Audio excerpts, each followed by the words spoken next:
Yes sir. जी sir, office में ही। हाँ, उसी को इंटरोगेट करने जा रहा हूँ। पता है सर, वो क्रिमिनल नहीं है, लेकिन क्रिमिनल कोई माँ के पेट से पैदा तो होता नहीं। मजबूरी, हालात, लालच क्रिमिनल पैदा करते हैं। देखते हैं इसे किसने क्रिमिनल बनाया।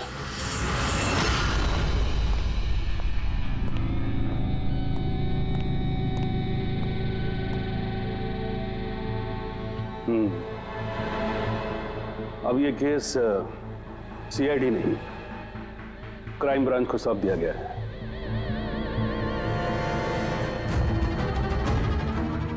अब भी सफाई में कुछ कहना चाहते हो?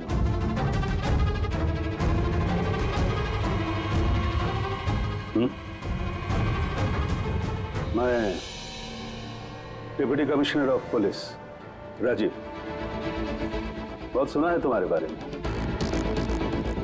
लेकिन कभी सोचा नहीं था इस हालत में मुलाकात होगी।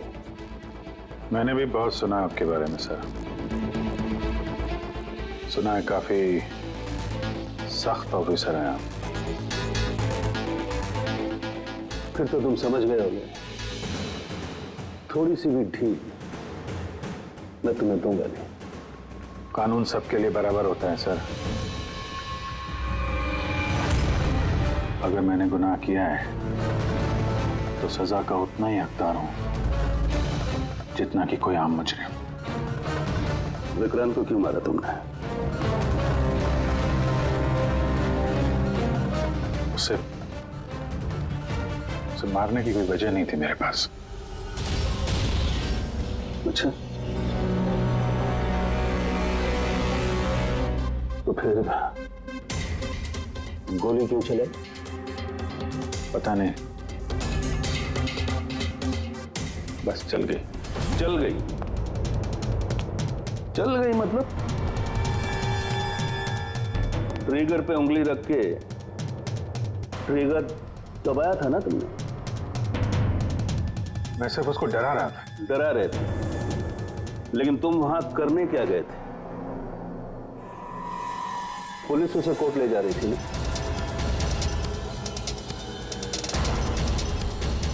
मेरे वहां होने की वजह जानने के लिए आपको सर मेरा और विक्रांत का इतिहास जानना होगा। बरसों से 36 का आंकड़ा चल रहा है हमारा। कई बार वो मेरे हाथ आते आते रह गया, लेकिन इस बार मैंने उसे पकड़ लिया।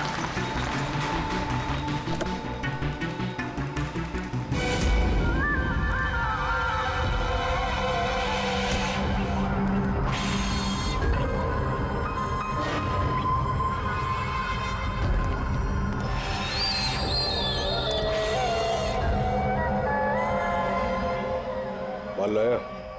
जी, आपने जितना बोला था उतना है।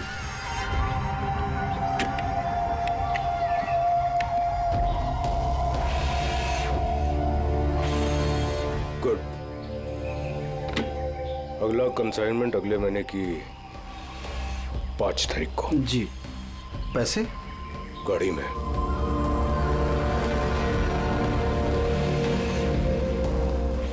क्या बात है, इतना पसीना क्यों आ रहा है? पसीना? नहीं तो।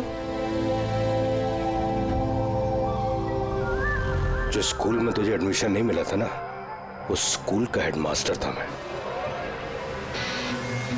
क्या छुपा रहा है? नहीं, कुछ भी नहीं। ओह, तो ये बात है। किसने भेजा? सीआईडी को बुलाया तूने? विक्रांत को धोखा देना बहुत महंगा पड़ेगा तुझे।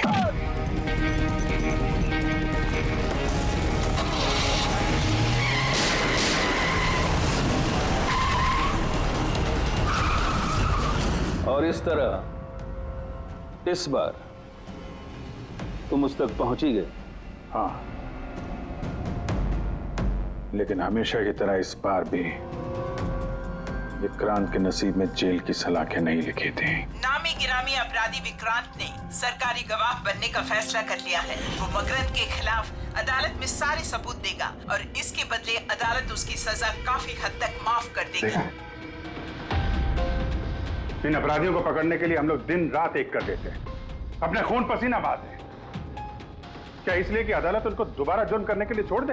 अब अदालत को दोष मत दो अभिजीत। वैसे भी मकरन के खिलाफ उनके पास ज्यादा सबूत थे नहीं, और हमारा काम मुजरिमों को पकड़ना है, ना कि उनकी सजा तय करना। यार तो तुमको क्या लगता है, इसको छोड़ना सही है? अब सही तो नहीं है, पर हम लोग क्या कर सकते हैं?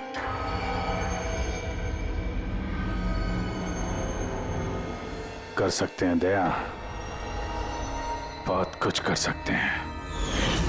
बहुत बड़े बड़े मुजरिम देखे हैं मैंने सर, पर ये विक्रांत कुछ अलग ही था। हर बार कुछ ना कुछ करके बच ही जाता। तो इस बार उसका बच निकलना तुम्हें मंजूर नहीं था, क्यों? यही बात है ना? ठीक समझा। इसलिए जब मुझे पता चला कि इस केस का इंचार्ज मेरा पुराना दोस्त मुरली है, तो विक्रांत से मिलना है मुझे। यार सिर्फ 10 मिनट। अभिजीत, तुम ये जानते हो कि ये मुमकिन नहीं है। This doesn't fit into any kind of protocol. मैं तुम्हें परमिशन नहीं दे सकता। परमिशन? वो आरती याद है तुम्हें? बीकॉम सेकेंड ईयर की स्टूडेंट, कैसे तड़पा तड़पा के मारा था उसने। किसने परमिशन दी थी उसे ऐसा करने के लिए? और वो 80 साल की बूढ़ी औरत जिसे आंख से दिखता नहीं था, उसके हाथ पांव काट दिए थे उसने। एक 8 साल के बच्चे तक को। अभिजीत, मैं उसकी पूरी केस हिस्ट्री को जानता हूं। फिर तुम ये भी जानते होगे किसी भी जेल में 15-20 दिन से ज्यादा नहीं टिकता ये विक्रांत। यार मेरा उससे मिलना बहुत जरूरी है। एक लड़की का किडनैप हो गया, पिछले 2 महीने से नहीं मिल रही है। सिर्फ विक्रांत जानता है कहां है वो। यह लड़की की जिंदगी का सवाल है, समझो यार, सिर्फ 10 मिनट। ठीक है, लेकिन सिर्फ और सिर्फ 10 मिनट। तो इस तरह तुम विक्रांत की वैन तक पहुंचे, लेकिन तुम्हें तो सिर्फ उस लड़की के बारे में जानना था ना? ये सब कैसे हो? ये सच है सर, मैं सिर्फ लड़की के बारे में जानने गया था, मगर 5 मिनट का टाइम दे रहा हूं। दिमाग पे जोर डाल ले और अच्छी तरीके से हिला ले। आरजू कहां है? आरजू? कौन सी आरजू? किसकी आरजू? मैं नहीं जानता किसी आरजू को। वही लड़की जिसे तूने किडनैप कर रखा है। ओह सॉरी, भूल गया था। कहां रखा है उसे? जानता है अभिजीत, पिछली बार भी मैंने एक लड़की को किडनैप किया था, फिर भूल गया था। फिर अचानक 2 महीने के बाद मुझे याद आया, तो फिर जाकर देखा कि उसकी लाश कुर्सी से बंधी हुई थी और उसकी लाश पर मक्खियां भिनभिना रही थी। और अब आरजू का भी वही हाल होने वाला है। ऐसा कुछ नहीं होगा।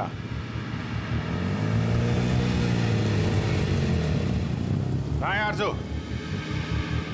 हाँ, याद आया, मेरी जेब में, निकाल ले।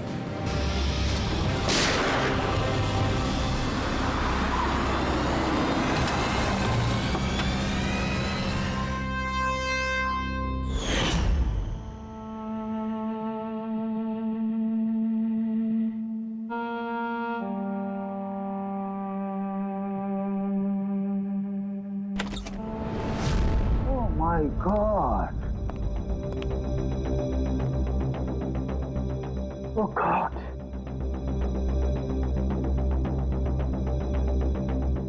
मुझे तुम जैसे जिम्मेदार ऑफिसर से ये उम्मीद नहीं थी मुरली। तुम्हारी निगरानी में ये हो कैसे गया? कैसे? हाउ? गलती मुरली की नहीं, मेरी है। ये सब मेरी वजह से हुआ है।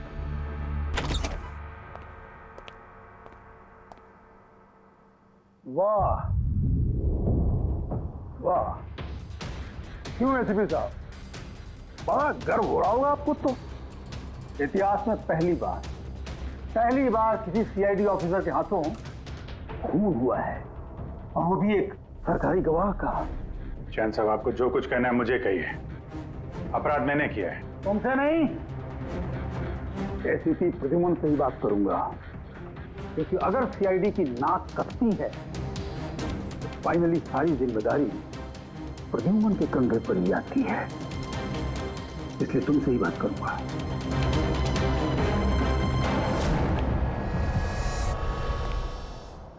कैसे हुआ ये सब? पता नहीं सर कैसे हो गया। मैं तो सिर्फ उसे गन दिखा के डरा रहा था सर। गोली चलाने का कोई इरादा नहीं था सर मेरा। अच्छा।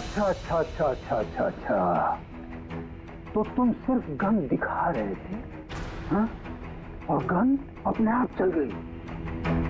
तुम सीआईडी ऑफिसर हो या कोई नौसिखिए? I mean amateur shooter.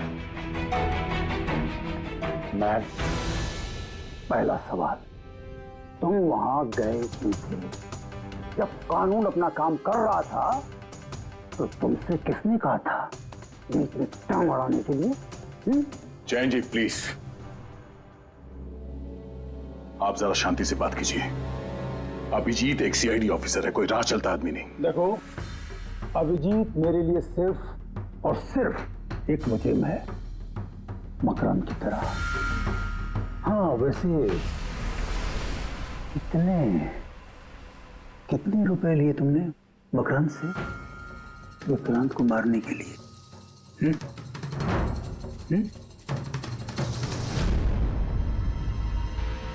अगर तुम एक वकील ना होते और मैं एक सीआईडी ऑफिसर नहीं होता तो ये सवाल तुम्हें बहुत भारी पड़ता। Oh really? देखो देखो देखो देखो, ऐसे थे प्रद्युम्न, इसके तेवर तो देखो।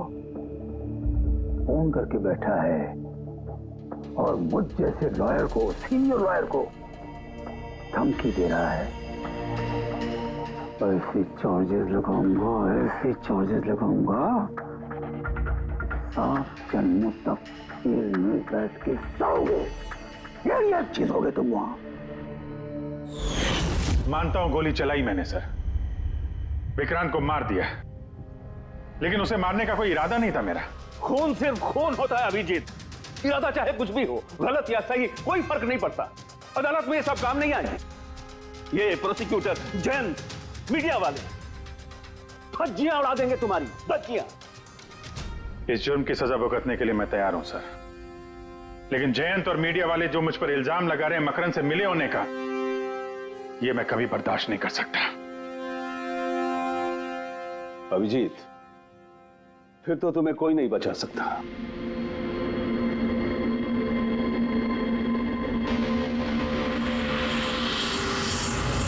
सारे सबूत और गवाह अभिजीत के खिलाफ है।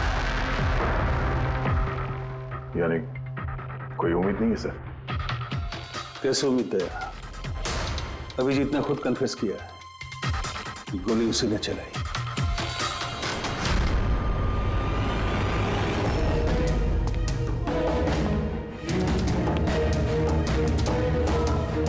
विक्रांत की मौत अभिजीत की गोली से नहीं हुई है बॉस। मतलब ये कि विक्रांत को गोली लगी है ठीक फेफड़ों के नीचे, और जब गोली फेफड़ों के नीचे लगती है तो इंसान की मौत होने में 20 से 30 मिनट लगते हैं, और विक्रांत की मौत तुरंत हो गई थी। एग्जैक्टली, इसीलिए मैं कहता हूं विक्रांत की मौत अभिजीत की गोली से नहीं हुई है, इसकी कोई और वजह है। और क्या वजह हो सकती है? उस वैन में ड्राइवर अभिजीत और विक्रांत के अलावा और कोई नहीं था। एक गोली चली, वो भी अभिजीत के गन से। उस वक्त वैन के अंदर कोई और नहीं था, और वैन के बाहर तो कोई और हो सकता है।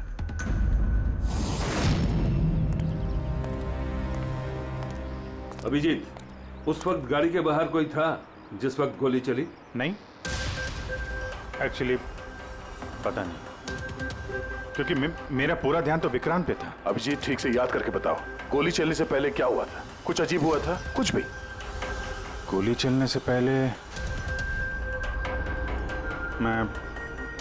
मैं विक्रांत से बात कर रहा था और हाँ, अचानक अचानक वैन को झटका लगा, गाड़ी हिल गई और विक्रांत भी थोड़ा गिर गया, मेरा भी संतुलन बिगड़ गया और गोली चल गई। एक मिनट, झटका लगा? किस तरह का झटका? जैसे सड़क पे अचानक से कोई गड्ढा आ गया, पूरी वैन हिल गई। लेकिन यहाँ तो सड़क बिल्कुल ठीक है, दूर दूर तक कहीं कोई स्पीड ब्रेकर भी नहीं है, स्मूथ। यहाँ गड्ढा कैसे आ सकता है?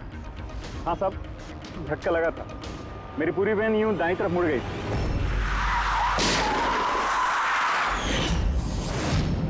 स्टीयरिंग खुद ब खुद घूम गया? हाँ साहब। ये कैसे हो सकता है? अब ये तो मुझे भी पता नहीं चला कैसे हो गया। इससे पहले कि मैं वैन को संभाल पाता, पीछे से गोली चलने की आवाज आ गई।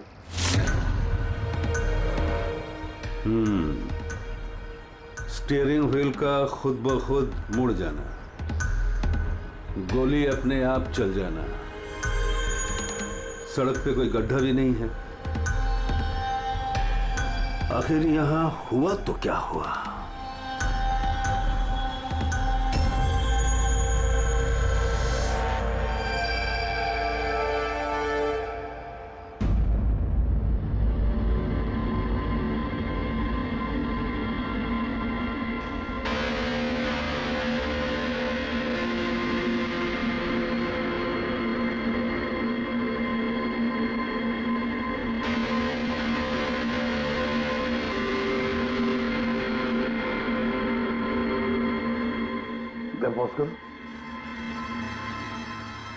ये देखो, जब ये हादसा हुआ तो ये काली एसयूवी, ये काली गाड़ी उस वैन के बगल में से पास हुई। मतलब सर, विक्रांत का खूनी शायद इसी गाड़ी में? हाँ, हो सकता है। सर, ये गाड़ी कहीं रुकी नहीं सर, ये सीधे सीधे चली गई और दूसरी गोली की आवाज भी नहीं आई। और एक बात नोटिस की तुम लोगों ने, 11:17 पर वो काली गाड़ी पास हुई वैन के बगल से और एग्जैक्टली 11:17 पर विक्रांत की घड़ी भी बंद हो गई। हाँ सर, अभिजीत की घड़ी भी 11:17 को ही बंद हुई थी। हाँ? ये दोनों घड़ियों का एक साथ बंद होना और इस कार का ठीक 11:17 पे वहां से गुजरना, ये संजोग नहीं हो सकता। बिल्कुल सर, बिल्कुल सही कहा आपने, ये कोई संयोग हो ही नहीं सकता। जरूर कोई ना कोई राज छुपा है उस काले रंग के एसयूवी में, जो अभिजीत की बेगुनाही साबित करेगा। तो यहाँ इस फुटेज में इस गाड़ी का नंबर तो दिख नहीं रहा है। इस जगह से 5 किलोमीटर दूर सर टोल नाका है, वहां के सीसीटीवी फुटेज से शायद इस कार की डिटेल मिल जाए। हाँ।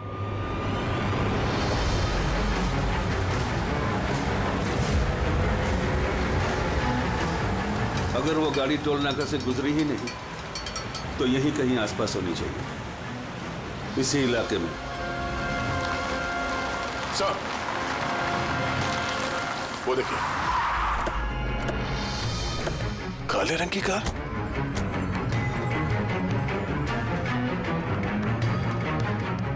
Oh no. फ्रेडी, जरा आगे चेक करो।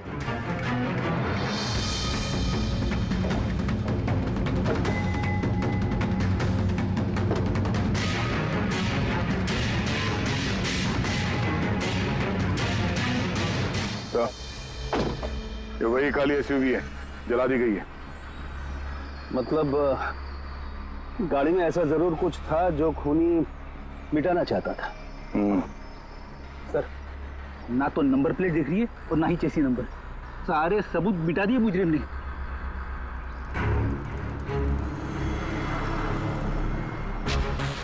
ओह, फिर एक काम करो, जरा आसपास पूछताछ करो, देखो किसी ने यहाँ पे कुछ देखा है क्या। अरे सुनो, ये जली हुई गाड़ी के बारे में कुछ बता सकते हो क्या? जी नहीं। तो हाँ? ये देखिए, सीट के नीचे ये डिवाइस पड़ा था। Electric device. हाँ सर, उनके क्या डिवाइस है, कुछ पता चला? हाँ बस, पता तो चल गया है, लेकिन इसे अच्छी तरह से समझाने के लिए मुझे एक डेमो देना पड़ेगा आप लोगों को। मान लीजिए कि ये विक्रांत है और हम इसे मारना चाहते हैं, लेकिन हम इसके करीब नहीं जा सकते। तो फिर इसे कैसे मारा जाए? कैसे? डॉक्टर सारुंखी, हमें पता होता तो आपके पास क्यों आते? प्लीज आगे बताइए। हाँ, बताता हूं।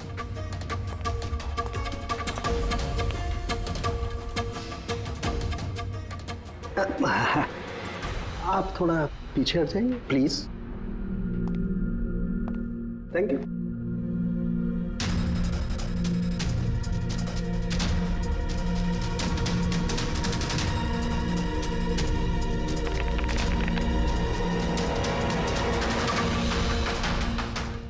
देखा आपने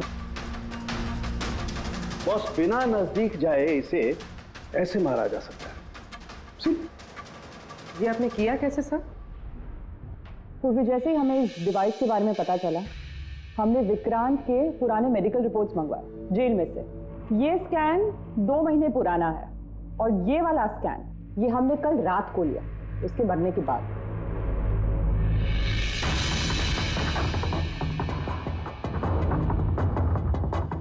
या सारंगी, इस पहले वाले स्कैन में एक छोटी सी चीज अटकी हुई है वहां उसके सिर में।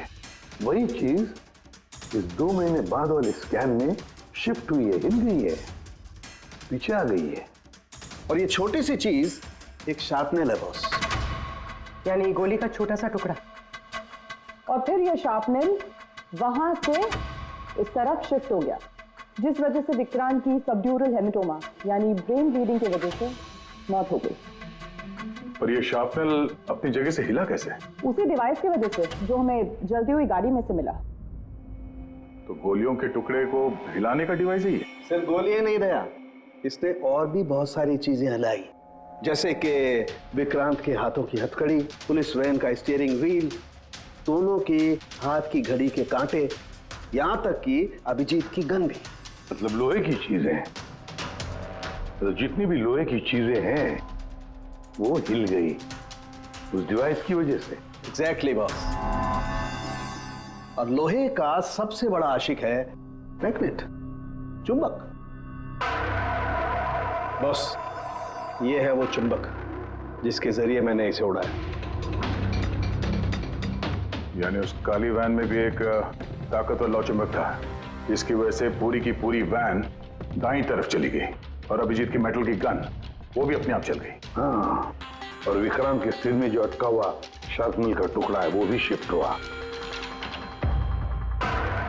सर, इतनी प्लानिंग के साथ तो वही मार सकता है जिसे शार्पनेल के बारे में पहले से पता था, उसका कोई करीबी। मकरंद। मकरंद मतलब अभिजीत सर बेगुनाह? No, not at all. इतनी जल्दी किसी नतीजे पे पहुंचना ठीक नहीं होगा। मकरंद के खिलाफ जब तक हमको पक्का सबूत न मिल जाए, कानून की नजर में अभिजीत ही दोषी है।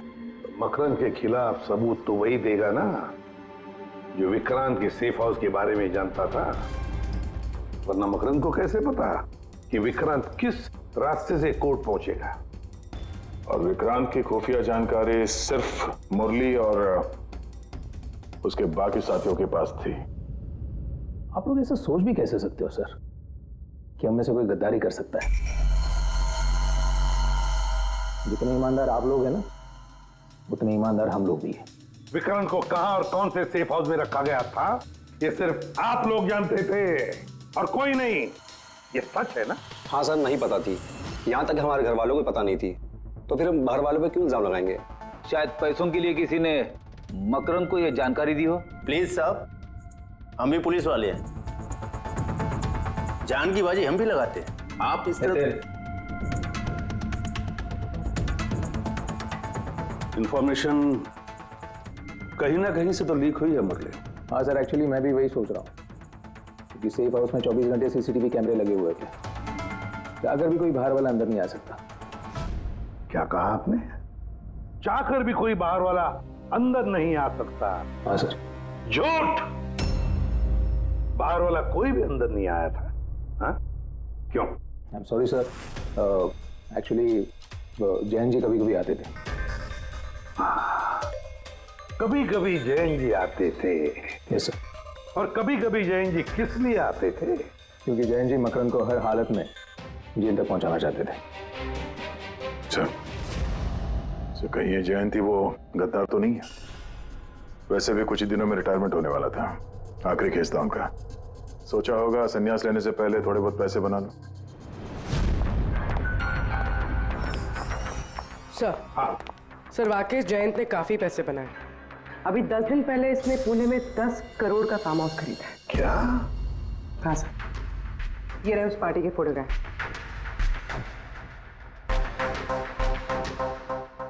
एक मिनट, माय गॉड, दया पहचाना इसे? हाँ सर, ये तो जोगी है, मकरंद का खास चेला। जोगी मकरंद का खास चेला, और वो भी जयंत की पार्टी में।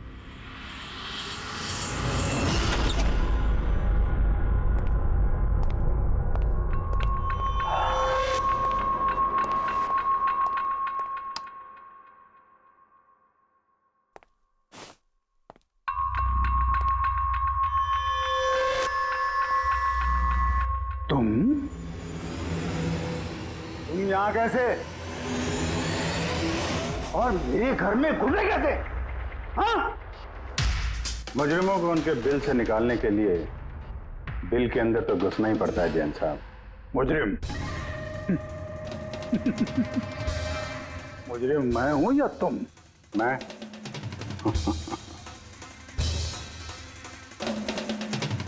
लेकिन ये तस्वीर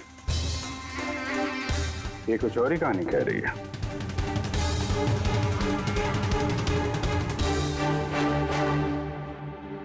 नो, आई डोंट नो, मैं नहीं जानता इसको। नहीं जानते? कमाल है, बहुत भोलेपन का नाटक कर रहे हो जैन साहब। मकरंद के पैसों से ये फार्म हाउस खरीद लिया और अब उसके चेले जोगी को पहचानने से भी इनकार कर रहे हो। What nonsense! कौन जोगी? कैसा जोगी? मैं किसी जोगी वोगी को नहीं जानता। अगर नहीं जानते तो ये जोगी तुम्हारी पार्टी में क्या कर रहा था? देखो, मेरी पार्टी में 400 से ज्यादा लोग आए थे। अब मैं हर एक को तो नहीं पहचानता ना। और रहा सवाल मेरे फार्म हाउस का, तो मेरी जिंदगी भर की खून पसीने की कमाई है, समझे? मकरंद की बात कर रहे हो ना तुम? वो देखो, उस केस में उसके खिलाफ सारे सबूत मौजूद हैं। विक्रांत ने मरने से पहले मुझे सारे सबूत सौंप दिए थे। मकरंद को तो मैं फांसी पर लटकाऊंगा और साथ में तुम्हें भी। लाइट हो क्या हुआ? स्विच तो ऑन है, हुआ क्या लाइट को?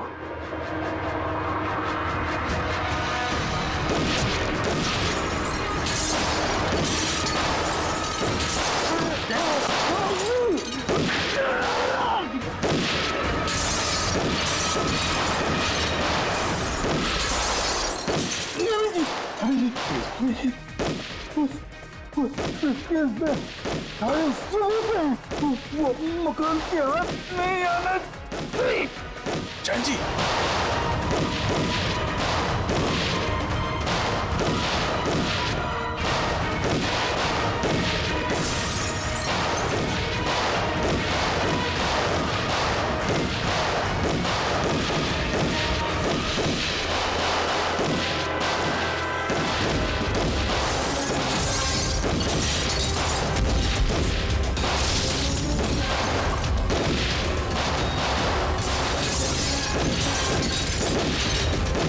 कमाल कर दी तुमने अभिजीत, वाकई कमाल कर दी।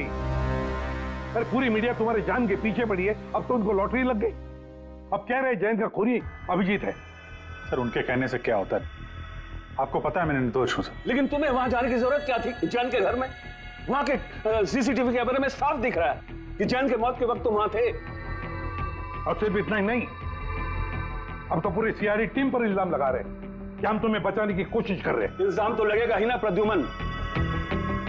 जयंत मकरंद के खिलाफ नया सबूत पेश करने वाला था अदालत में, और ठीक एक दिन पहले उसकी मौत हो गई। हाँ, लेकिन वो सबूत मुजरिमों के हाथ नहीं लगा सर। मैं लेके आया।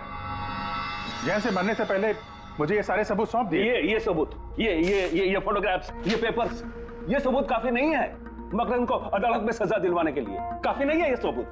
तो वो पेन ड्राइव से कुछ पता चल सकता है ना? अभिजीत, ये पेन ड्राइव पासवर्ड मांग रही है। जयंत ने मरने से पहले पासवर्ड वगैरह बताया था? नहीं सर, इसके पहले वो कुछ बोल पाते उन्होंने दम तोड़ दिया था। अरे यार,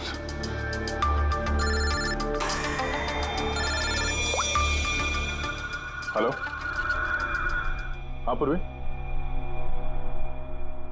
अच्छा, ओके, ठीक है। चल, पता चल गया जोगी को जैन जी की पार्टी में कौन लेके गया था। कौन लेके गया था? खुद जैन जी की पीए सोनल।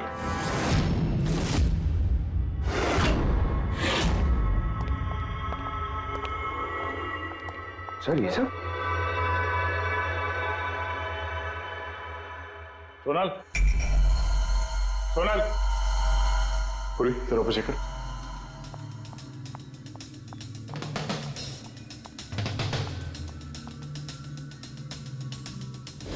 Sonal,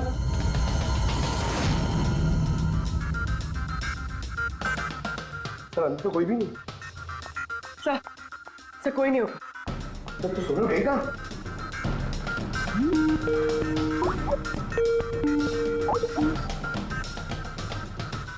video call?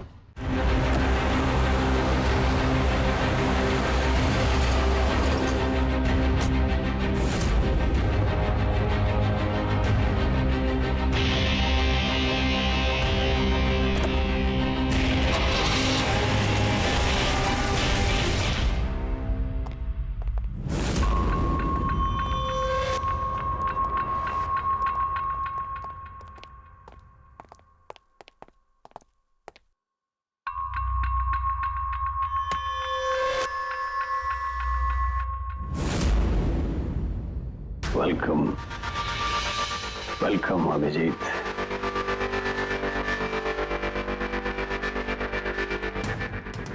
मकरंद के आशियाने में तुम्हारा स्वागत है।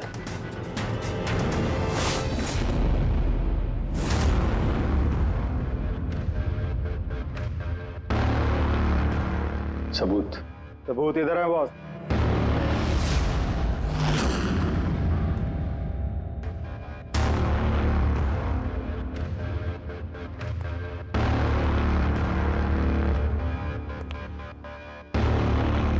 मकरंद, सबूत तुम्हें मिल चुका है, अब सोनल को जाने दो।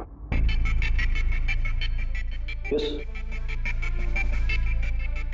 वैसे भी वो कहते हैं ना कि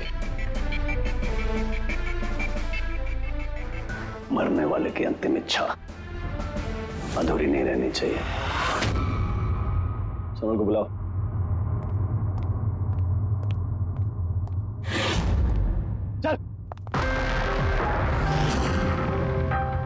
सर आप? सोनल तुम ठीक हो? हाँ सर मैं ठीक हूँ। तुम जाओ यहाँ से। लेकिन सर आप? मेरी चिंता मत करो, तुम निकलो, जाओ।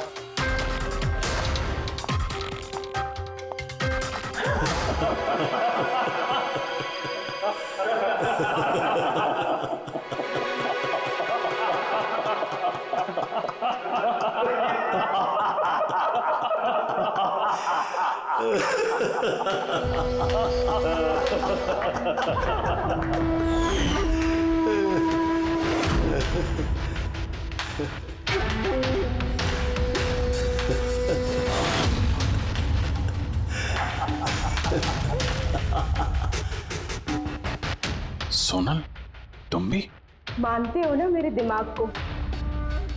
तुम सीआईडी वालों को भी मैंने चकमा दे दिया।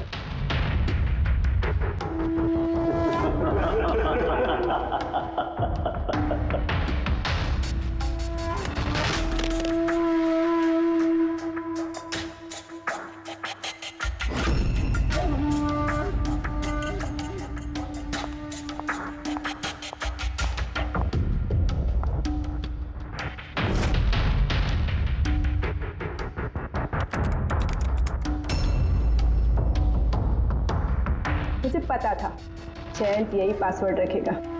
मकरम will die. Now, stop conversation. Start the operation.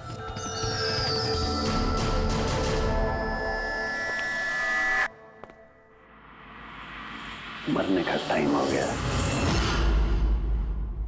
Time हो गया? नहीं तो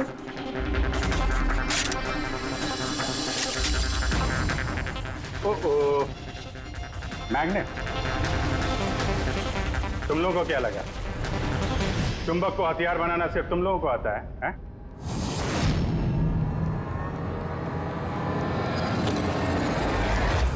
इस ब्रीफकेस में वैसा ही चुंबक है जैसा तुम लोगों ने उस गाड़ी में लगाया था विक्रांत को मारने के लिए। मकरंद, खेल खत्म तुम्हारा।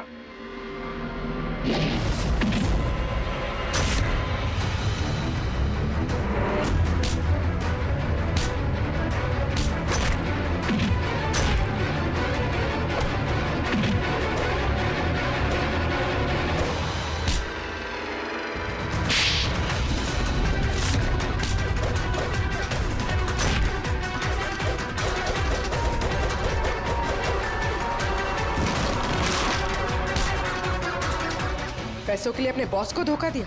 हाँ?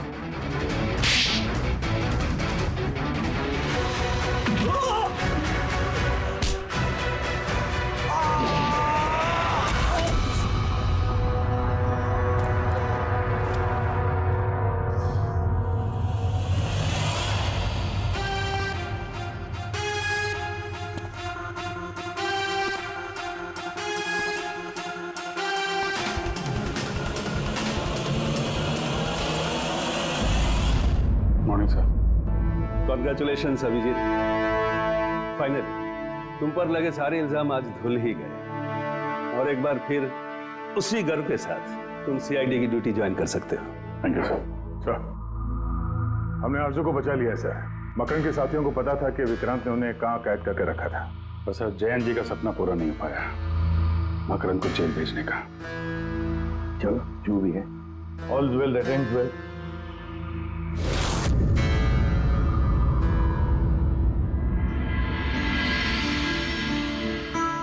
संभालो अपनी अमानत को।